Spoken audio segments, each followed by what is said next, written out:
In this episode of Lift Arc Builds, we build this super unique oval table to hold this amazing piece of granite stone for a local customer. Not a straight line on it, a really fun experience. What do you think? You like it? Cheers.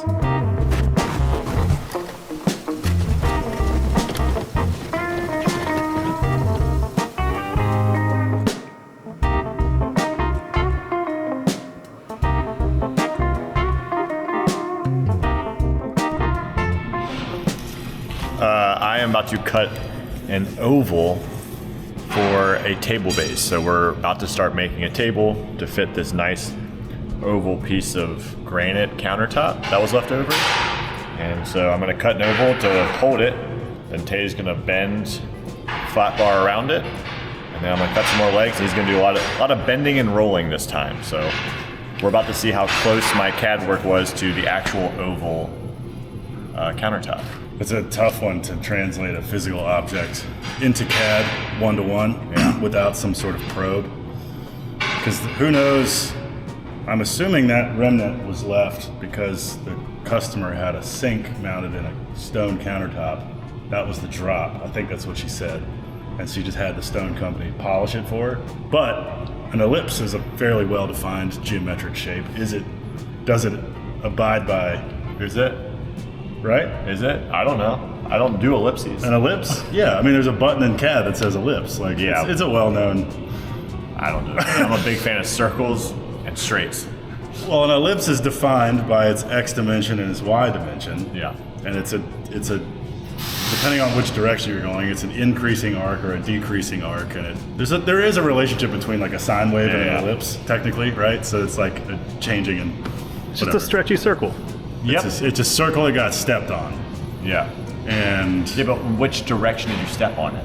Like if I step on gum from the top, it's not going to go the same direction each time. it's a loose comparison.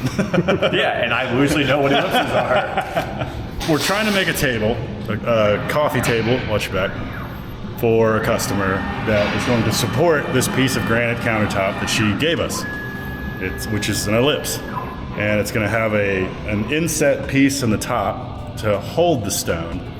And then based on some other furniture in her house, the design will be made in such a way that it fits her aesthetic. So the legs will not only be tapered, but they will be rolled in like an hourglass shape. And we'll have an ellipse ring up top to hold the stone and an ellipse ring down low to tie the legs together. And so what he's doing on the shop saver right now is cutting a 1-inch thick ellipse, a flat ellipse that's just a 1-inch thick, like if it was a 1-inch ring that got sat on. And that is going to provide the mounting surface for the stone, around which I will wrap 1-inch thick flat bar to create essentially angle, but in the shape of an ellipse. He will also be cutting 4 tapered legs on here, which I will take over to the slip roller and roll. All the same, and then those 4 legs will hold up the oval, and then I just gotta make one more ring down low out of square bar, 1/2-inch square bar, to tie all the legs together. So today, on Lift Arc Builds, we milled an elliptical stone table out of metal. Foreseeable challenges. Stone is heavy. That's a challenge. 4 legs, you gotta make sure all 4 legs are touching the ground, and you hope that the customer's floor is flat. We're not really leaving any room for adjustable feet or shims that don't look like crap, so hopefully we nail that detail. And you know, when you're building something for the end user, the customer sometimes may be upset with you, so we gotta make somebody happy. That's all. What's going to be fun about this? I foresee a bunch of rolling and some heating and bending. So it'll be very free-form fabrication, kind of what I was used to at Black Dog. So I get to use some of those skills to make sure we hit our numbers in certain places, but we have a little bit of artistic flexibility in other places, you know. Artistic flexibility. Yeah. That's a nice way of saying like, we can do it. I want to change it. Yeah. We got some chocolate space. Fudge it. Chocolate space. Don't forget to leave room for chocolate. Yeah, exactly. Question for you. when you roll these legs, are you attaching them to the bottom of your ring, the inside underneath the lip, or on the outside? You know what I'm asking? Yeah. I think I'd like to go to the bottom so that the outside face is... So it's gonna go like this, and then the legs start. Like you could run your hand Right. along the outside and don't see anything. Is that how you drew them? No, but it's a very easy. I can just chop it. Yeah. So we're gonna start by cutting the pieces. Yeah, so the piece he's gonna cut is gonna be, give me a pattern basically to follow when I'm rolling the flat bar. Why do we do this? Why don't we just look away? There's no reason to do this. I can't help it. It makes no sense to do this.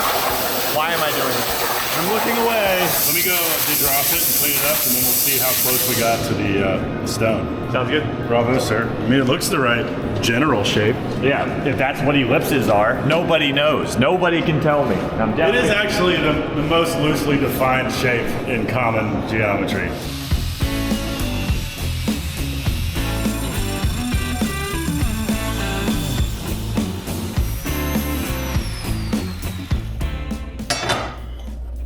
Feels consistent to me. What's it feel like to you? That's pretty good. I'll go ahead and wrap this and tack it, and then we can check the fit again. Cool. Can you give me a well-dimensioned drawing of as many aspects of this as you can? Sure. All right. Marvelous. That's what we're going after, roughly. Tapered and rolled legs that support the stone up top with a connecting rod down here. So, Spike is now cutting the legs, and I'm gonna start getting ready to roll the 1 inch around this. I'm gonna roll this in a circle that matches the larger diameter of the ellipse, and then I'll be able to take sections of that and roll it more. It'll make sense later. But we get to use our roller.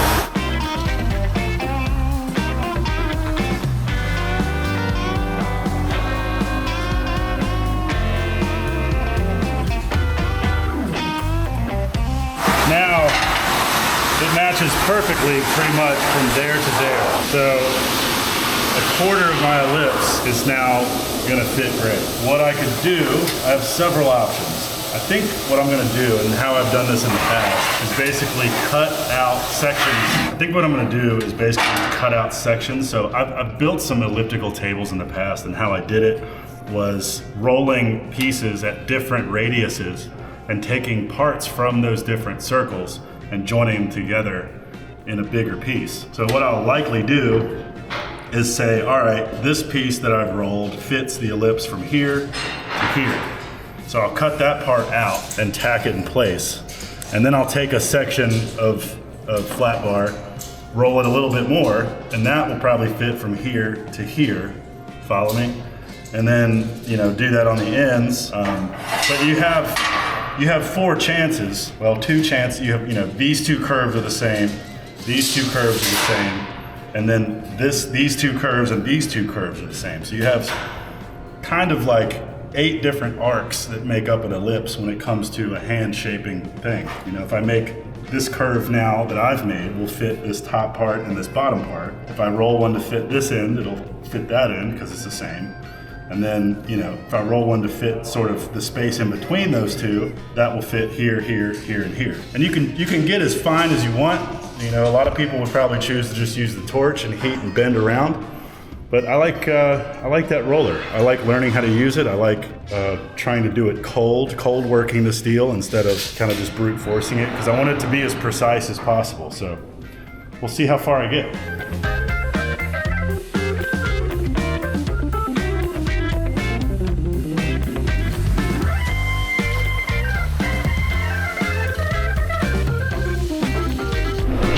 Rollers are so cool. I've never used that. Dude, we gotta play around with that one day.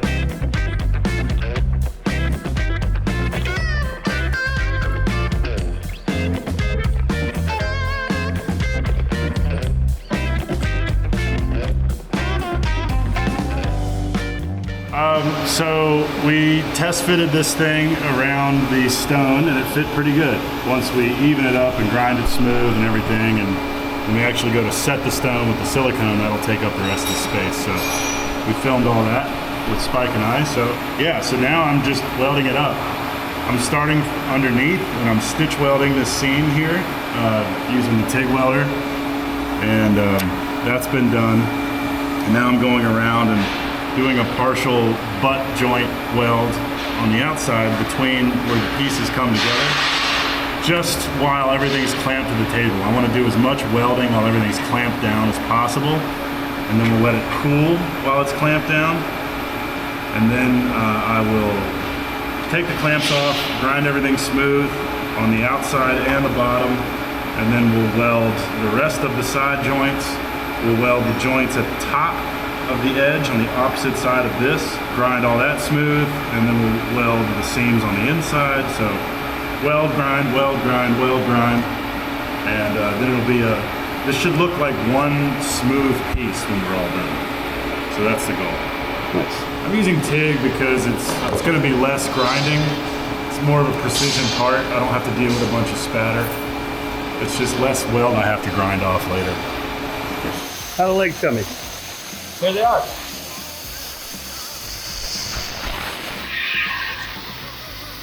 And Tay is going to bend them so they will look like this, and I cut out this gauge for him.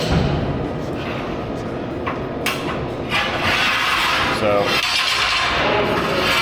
when he is done bending, they should fit right in there. Nice. Yeah, we'll see. Anyways, here's the legs. All right, Tay, how'd that feel? It was good. I'd like to see how much gap we got.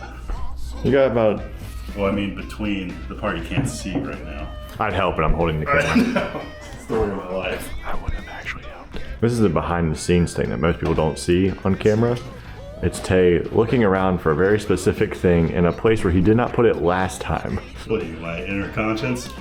No, remember that you and my wife are very similar. Yeah, good point. It's gonna hurt me. Now the real question is how you gonna get it out afterwards. Not bad. That looks pretty good. Fairly snug, and then once you fill that all with silicone, if you... So it looks like we got a little too expanded this way. Here and here is a good fit, but I think our ring was a little wide top to bottom. Okay. But I think it's fine. I think it's pretty tight. Yeah, I would say so. Cool. What are your thoughts? I like it. I think it's serviceable. I'm willing to accept the blank path.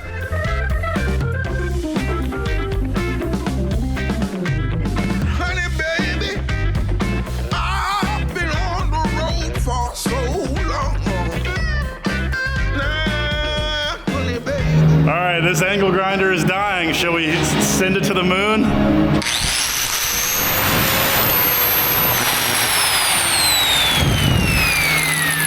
There it goes. It's officially dead. Ah, it let out the smoke. Smells great. This tool was given to me after my uncle passed away. I'm pretty sure this particular grinder is like 25 years old. It was a hand-me-down from my late uncle, and it's finally dead. It's the first angle grinder I've killed all the way. I still have the very first angle grinder I got. I should be able to finish this table tomorrow.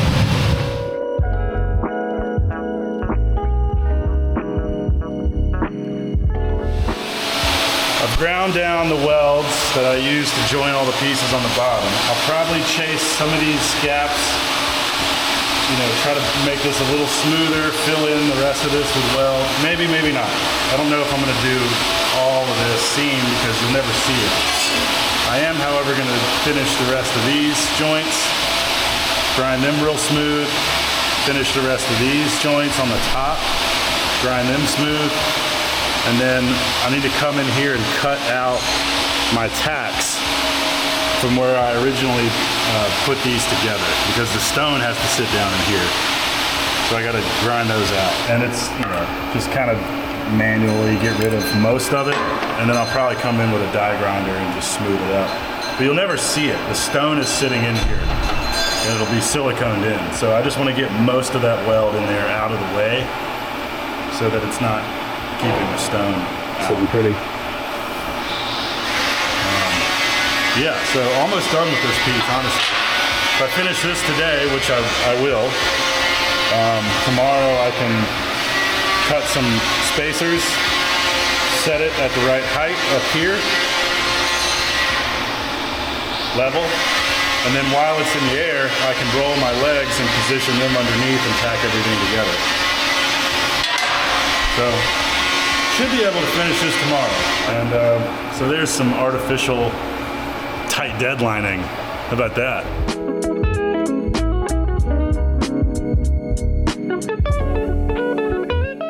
Okay, so update on the oval table. What you saw me just do was I cut these pieces of angle to 37 inches, which is the height to the bottom of this oval ring that I made, which has come out good. It's nice and smooth, ground down, ready to go. And my curved legs will be made from these guys. And they're flat right now, so I need to take them to the roller. And this is my bend gauge. So Spike made me this. I will roll these pieces until they match that radius there.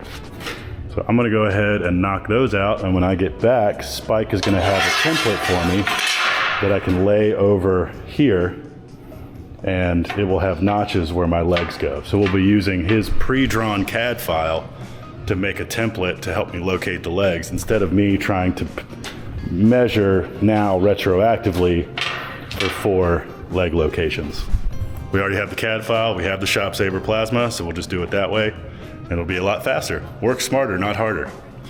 Anyway, go to the roller now and roll these legs up.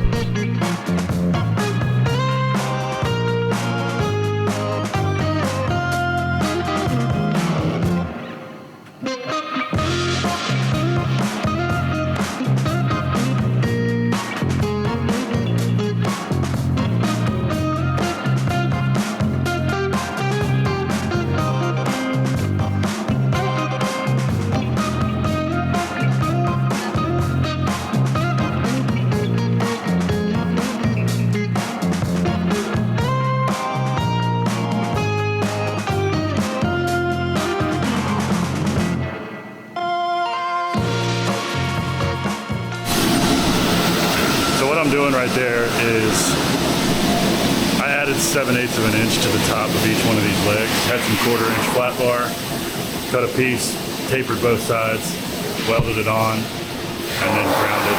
And I need to grind it a little bit more. But now when I set my legs where they're supposed to go, I have a manageable gap to weld. Before it was just too short.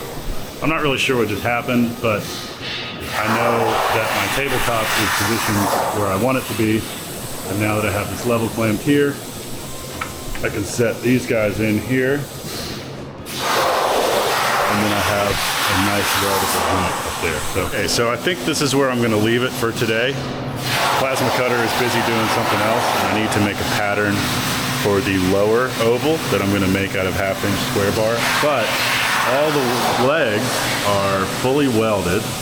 They're not ground down or anything, but they're fully welded, and they didn't move at all from my marks. So yeah, that's the general shape of the table. I like it a lot. It's coming along really good. Working out well. Tomorrow's Thanksgiving. We're gonna be out of the shop for a few days. I think I'm gonna leave this here for today, clean up a little bit, and head on out of here. Hope you guys have a great Thanksgiving, or have had a great Thanksgiving if you're watching this. And we'll see you when you get back. See you when I get back. You'll see me when I get back. Bye.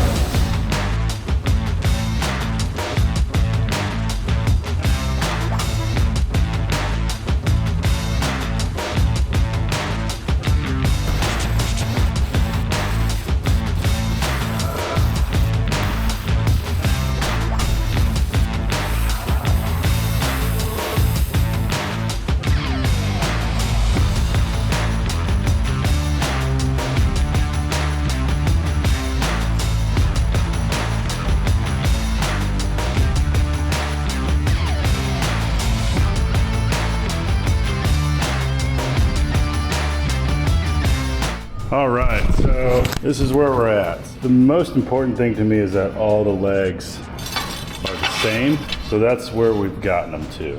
All the ends line up. The bend is the same. It's a little shallower than this template, but I am, at the end of the day, trying to get to the top of there. So I'm still a little short. I think I'm gonna add a foot, a little shy. Maybe I add something to the top.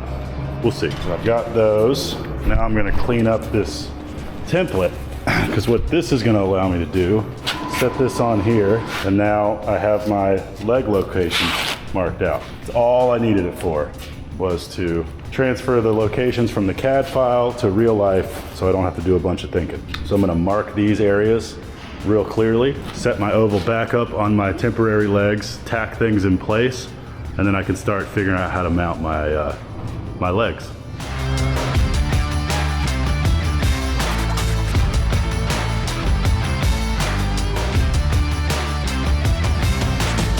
All right, so where are we at? Okay, so we're back on this oval table project, and I'm working on the lower oval that will be around here, like footrest height. And I've got the drop, this oval drop here from this top ring, and I'm gonna use it to bend my 1/2-inch square bar around to form this shape. So I can't use the roller because it's big, and this will be easier to this one versus cold forming, because it is thicker than that flat bar that I was doing before. So I'm going to get it up to temp here in the forge. Got a little Farrier's forge. Audio's probably terrible, huh? Then we're going to start shaping it around this piece here. I was doing incrementally. I'm just going to kind of play around with a few things. I don't want to overthink it. I just want to make that straight metal, this shape. And I found 2 pieces of scrap to test some things out with. I got the torch in case I need a little extra help. How do you know when it's ready? When it's red hot, just want it to be a consistent color red. That's good and formable here. It starts to get a little harder to move here, and then that's still cold.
How come some of the areas on it look kind of rusted? I think that's just the oxide layer.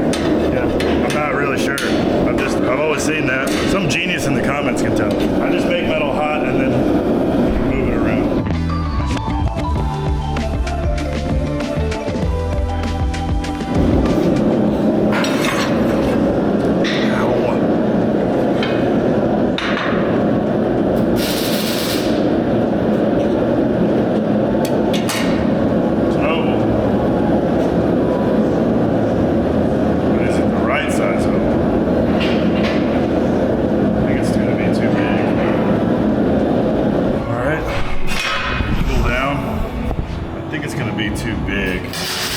I knew that going in. That was really just to test the concept. It's very repeatable. Can do that again. This is the last thing to do to finish this table, so we're in good shape. So I'll let this cool. I'll cut my ends off and mate them up using this again as a template. And if I need to shrink the size, I can take an inch out of this straight part. I might bring it in, take a little bit. You can work it a little.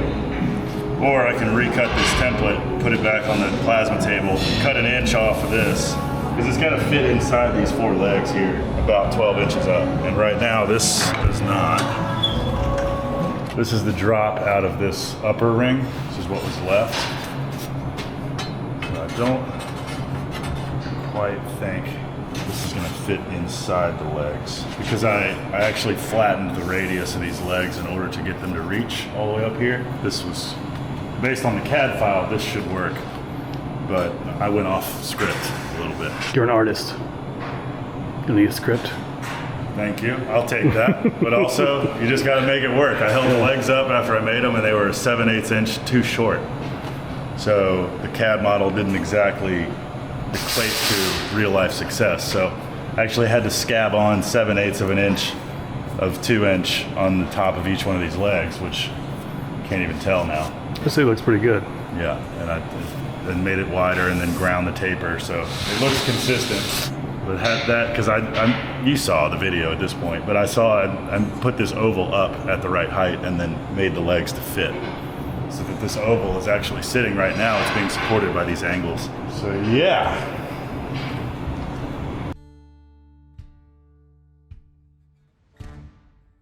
Didn't have as much time out here yesterday as I would have liked, but spread myself between a few different projects. So now that this is cooled off, after our rolling extravaganza, I am going to attempt to trim the excess and tack them together and see if this is going to do what I want it to do. So we'll find where they overlap, draw a line, cut them, drop them down and see. I have a suspicion that it's going to be too big because this thing is a little big and this thing's even bigger. So, I want this thing to come up to about a foot off. So I think I'm going to have to do all this again, but with a smaller template. Now I have the inner template here, but I think that's too small. But anyway, I just want to see this through just to get an idea if it's going to work or not.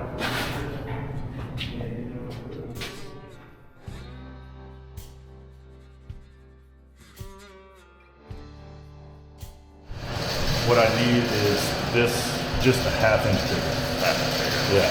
Okay. Because the outer of this was too big, inner of this is going to be too small. Okay.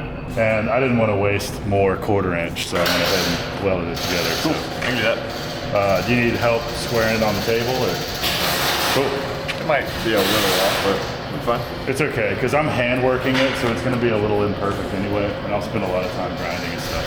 But What you gonna work on while he does that? well, I need to figure out how to have propane to run the forge, and if I can tie into one of my forklift cylinders. But I've created this great oval that is of no use. It'll go on the wall of shame. What I did was put this block is 12 inches tall, and that's how high I want this middle ring to be. So I set that small oval template on top of here. Figured out how far it was from all the legs, which is 1 inch. So if it's 1 inch away from the leg and I wrap the whole thing with ½ inch square bar, it's still gonna be a ½ inch away from the legs. And I want it to touch the legs. So I need him to make that oval ½ inch bigger, which is why I welded them back together. So then I'll do everything I did yesterday as far as heating and bending, just around a smaller oval so it fits in here. So yeah, I wasted some time, but You got the process down. it's a nice shape, and yeah, now I know how to do it.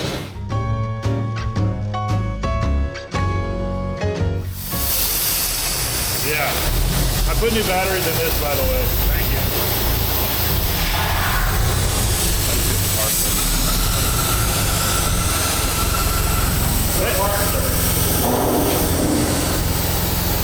I don't have the part. I learned it.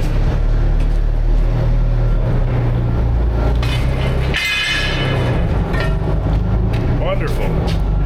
Your part, sir, as requested. Thank you. You're welcome. So, we clean this off, clamp this down over here. After lunch, I'll have a full tank of propane. We'll just do this again. We'll wrap this square bar around here, and that'll be that. I'll see you guys right now.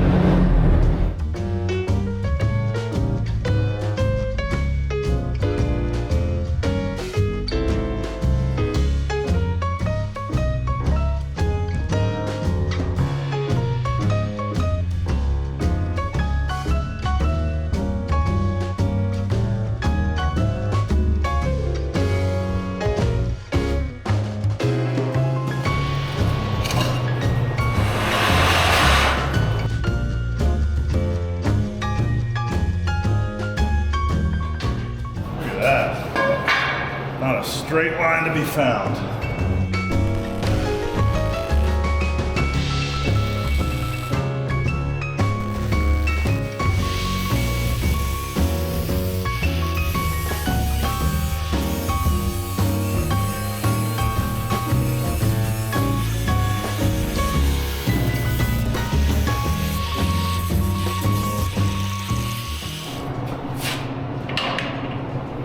Oh yeah.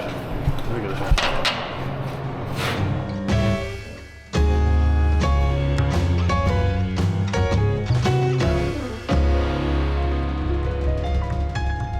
There you go. There's your beauty opportunity.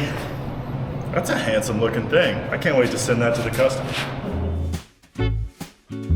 Here is this beautiful oval table base that, now that it's powder coated, it doesn't even look like something I made. It looks too nice. This came out wonderful. Got a matte black powder coat finish from none other than Lucas Bogart over at Powder Coating Creations. The finish looks great. I'm very happy with my seams and my grinds. I did not weld on the top or the sides of these on purpose so that it looks very clean. I mean, there was no weirdness with powder coat getting down in there, so that just looks awesome. I mean, it looks like it's floating. And I know I tested it before, but I have some silicone over there warming up to office temperature. I just want to set the stone in here while the masking tape is still on it. Make sure it fits, make sure nothing weird happened before I put a bead of silicone in there. It's perfect. Beautiful glove.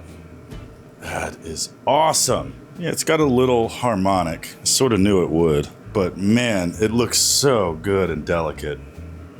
Don't love that. But, you know, what's it gonna be used for? Put on the rug. It's not gonna matter. I promise you. Put my drink on it just fine. That's what it'll be used for, you know? Worst case scenario, you're trying to cut a steak on it, but a little bit of jiggle is a concession I'm willing to accept. Well, we'll silicone the top in, pull the masking tape off, and call the customer. She's already very happy. I sent her photos in the raw metal stage and she loved it. So it's all uphill from here. I can't wait for her to see it. This is a great, great build. I'm very happy with it. Good work. Thank you. You did that fast. Yeah. See, I do know how to make stuff. And honestly, without the granite, it's very light, which is nice. Granite weighs twice what the base weighs.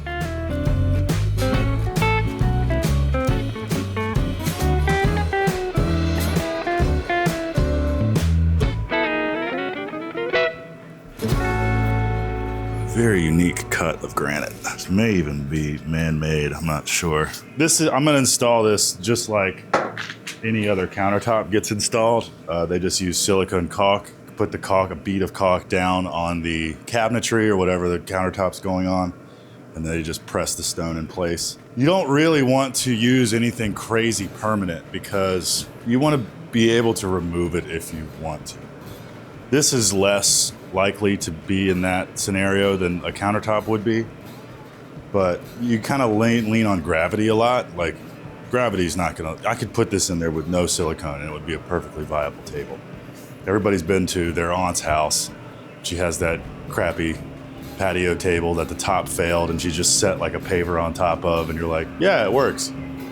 So you try to move it. And this is even more so, it's captive on the inside. But yeah, I would use clear if I had my way, but I happen to have some black, just, you know, regular caulk, silicone, crack-proof, waterproof, good for wood, composite, stone, metal, all that stuff. So I'm just gonna put a big fat bead right on this flat surface, put the top on, and while it's still pliable, I'll make sure that my margin is even all the way around, and then I'll leave it. I'll leave it in here where the heat is to set up. And I will take some beauty photos and send them to the customer, and job will be done.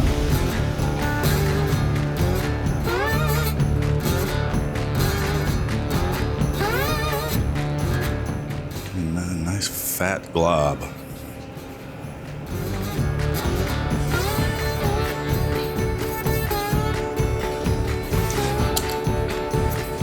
Good enough. And what the silicone's good at too is taking up for any The stone's perfectly flat, the metal may not be perfectly flat, so if there's any weirdness in between the two surfaces, the silicone will fill that gap. Does this go with, is this our top side or is the engraving top side? Jeez. This guy. Oh yeah. See, and I got a little, I'll find a level spot in the floor, there we go. So I'm gonna slide things around so that the margins are as even as they can be. Push down, squeeze, 1/8 of an inch there, and 1/8 of an inch there. Really tight on my ends. That's it. Oh, so I'm squeezing out the bottom. And that, ladies and gentlemen, is that.